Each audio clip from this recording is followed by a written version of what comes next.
오늘 본문의 말씀은 고대의 이 전쟁을 떠올리게 하고 있습니다. 칼과 창과 활과 병거와 말과 용사들이 활동하던 그러한 시대를 묘사하고 있습니다. 3절부터 시작되는 하나님의 오심, 주님께서 전쟁에 개입하시는 그 임재 장면을 찬양하는 이 노래가 이렇게 이제 이어지고 있는 그러한 장입니다. 그런데 먼저 우리가 알아야 할 것은 이것이 누군가에게 들려주기 위한 노래라기보다는 이 회고를 통한 기도라는 사실을 우리는 먼저 알아야 됩니다. 무엇을 회고하는 것인가? 하나님께서 과거에 행하셨던 구원의 사역에 대한 회고입니다. 그걸 되뇌이며 주님 앞에 기도 드리는 것이죠. 그래서 전체적으로 읽다 보면 하박국이 말하는 것이 전부 과거형입니다. 쏘셨나이다, 쪼개셨나이다, 손을 높이 들었나이다, 해와 달이 그 처소에 멈추었나이다, 밟으셨나이다, 드러내셨나이다, 찌르셨나이다. 이렇게 계속해서 과거의 일들을 되뇌이고 있습니다. 단순히 제3자에게 하나님이 하신 일을 소개하는 찬양시가 아니라 하박국이 하나님 앞에서 과거의 구원 행위를 회고하고 있습니다. 그러면서 주님께 기도하고 있는 것이죠. 이것은 2절의 간구와 사실 연결되는 말씀입니다. 여호와여, 주는 주의 일을 이 수년 내에 부응하게 하옵소서. 이렇게 간구했는데, 그러면서 지금 이렇게 회고와 하나님이 행하신 일을 되뇌이며 자기 자신에게 또는 이 말씀을 읽는 자들에게 하나님은 이런 분이시지, 이렇게 행하신 분이시지 하고 이 선포하고 드러내고 있는 그러한 구조라는 것이죠. 하박국이 되뇌이는 이 하나님은 어떤 분이십니까? 강들이 나뉘어지게 하시고 산이 흔들리게 하시고 마치 폭우가 쏟아지듯 창수가 넘치고 바다가 요동치게 하십니다. 그리고 하늘의 해와 달이 멈춥니다.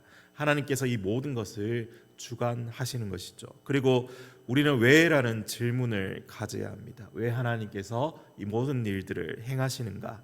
바로 주의 백성을 구원하셨던 이 하나님의 역사를 되뇌이되 구체적으로 그가 떠올려 보는 것이죠.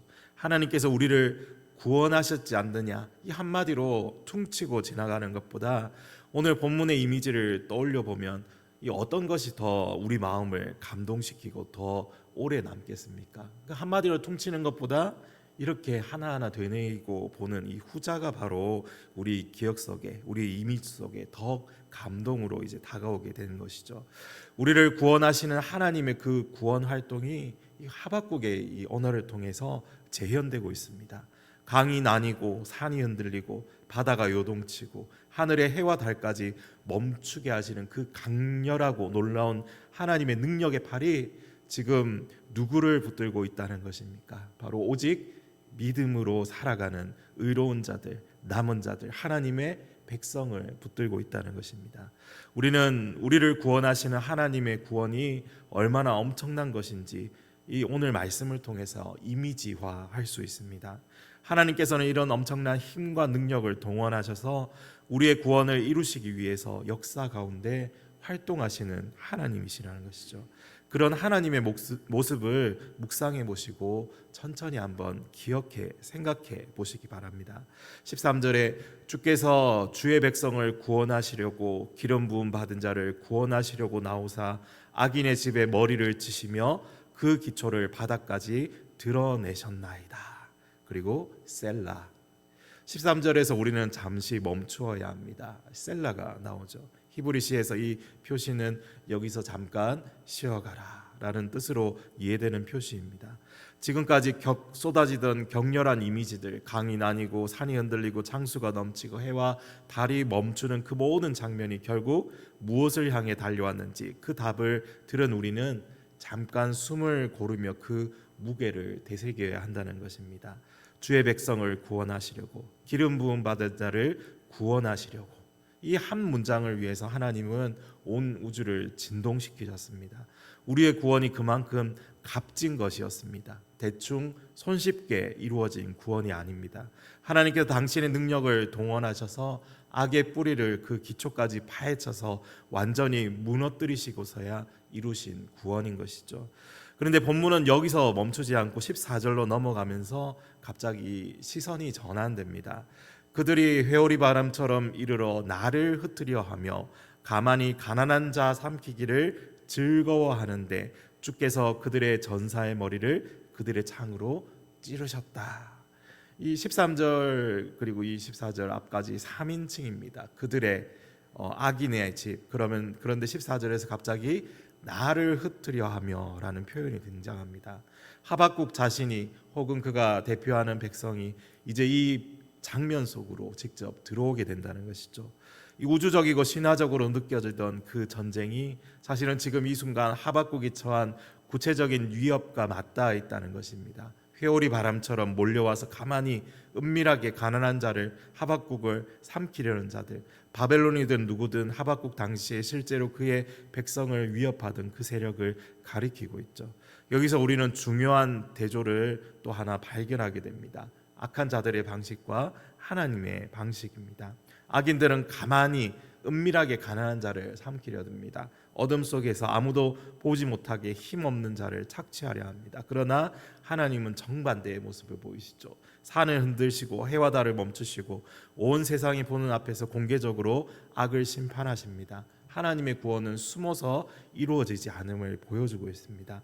하나님은 당당하게 드러내놓고 당신의 백성을 위해 싸우시는 분임을 또한 보여주고 있습니다. 그리고 이 대결의 결말은 이미 정해져 있습니다. 주께서 그들의 전사의 머리를 그들의 창으로 찌르셨다. 악인들이 스스로 준비한 무기가 결국 그들 자신을 향하게 된다는 것입니다. 하나님을 대적하려던 자들의 계획이 도리어 그들 자신의 파멸이 되는 것이죠. 그리고 마침내 15절에서 하나님의 나타나심을 찬양하는 마지막 절로 이어집니다. 주께서 말을 타시고 바다 곧 큰 물의 파도를 밟으셨나이다. 8절에서 시작했던 그림이 여기서 완결되죠. 주께서 말을 타시고 구원의 병거를 모시나이다로 시작했던 그 병거와 말이 이제 바다를 밟고 지나가는 장면으로 마무리됩니다. 이게 사실 우연이 아니라 출애굽기 15장 홍해를 가르시고 말과 그 탄자를 바다에 던지셨다고 노래했던 모세의 노래를 하박국이 정확하게 다시 울리고 있는 것입니다.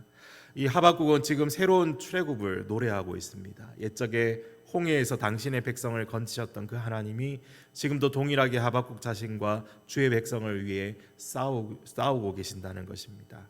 우리는 지금까지 하박국이 되뇌는 하나님의 모습을 함께 이렇게 따라왔습니다. 강이 나뉘고 산이 산고의 진통처럼 뒤틀리고 창수가 폭우처럼 쏟아지고 바다가 소리 지르며 손을 들고 해와 달이 그 자리에 멈추고 열국이 진노 중에 이러한 밟히는 장면입니다. 그리고 그 모든 격렬함이 결국 어디를 향해 달려가는지 우리가 말씀을 통해 확인했습니다. 바로 주의 백성을 구원하시려고, 기름 부음 받은 자를 구원하시려고, 이것이 전부였습니다. 강과 바다에 진노하신 것이 아니었습니다. 하나님의 활과 화살과 병거는 자연을 파괴하는 것이 아니었습니다. 산을 흔들고 하늘의 해와 달을 멈추게 하신 그 엄청난 능력이 다른 무엇이 아니라 바로 우리를 향해 있는 하나님의 구원의 방법이었던 것이죠. 그리고 우리는 14절에서 이 모든 이 우주적인 이 모든 것이 신화가 아니라는 것을 또한 확인했습니다. 나를 흩으려 하며 가만히 가난한 자 삼키기를 즐거워하는 자들 앞에서 하나님은 은밀하게 행하시지 않고 공개적으로 당당하게 싸우십니다. 그리고 15절에 말을 타고 바다 곧 큰 물의 파도를 밟으시는 하나님. 이 8절의 병거와 말로 시작했던 그림을 완결시키며 동시에 출애굽기 이 15장의 홍해의 노래를 우리 귀에 다시 이렇게 재현 울려주고 있습니다. 사랑하는 성도 여러분, 하나님은 우리를 구원하시되 손쉽게 대충 구원하지 않으시고 산이 뒤틀리고 바다가 소리 지르고 해와 달이 멈추는 그 값을 치르고서야 악의 뿌리를 기초까지 파헤쳐서 완전히 무너뜨리시면서 우리를 건지신 하나님이십니다. 그리고 그 하나님은 지나간 역사 속에만 계신 분이 아니라 하박국이 회고했던 그 하나님, 지금 우리의 삶 가운데서도 동일하게 활동하시는 하나님이 계심을 우리는 믿습니다. 여러분을 흩트려는 회오리 바람 같은 현실의 위협 앞에서도 하나님은 여전히 말을 타시고 파도를 밟으며 다가오시는 하나님이십니다. 우리의 상황이 아무리 강처럼 갈라지고 산처럼 흔들려 보일지라도 그 모든 것을 다스리시는 하나님의 손이 지금도 우리를 붙들고 계시고 우리와 함께하고 계심을 오늘 말씀을 통해서 계속해서 묵상해 보시기 바랍니다. 그리고 그 하나님을 신뢰하며 이 하루도 힘있게 살아가는 우리 모두가 되어지기를 간절히 소망합니다.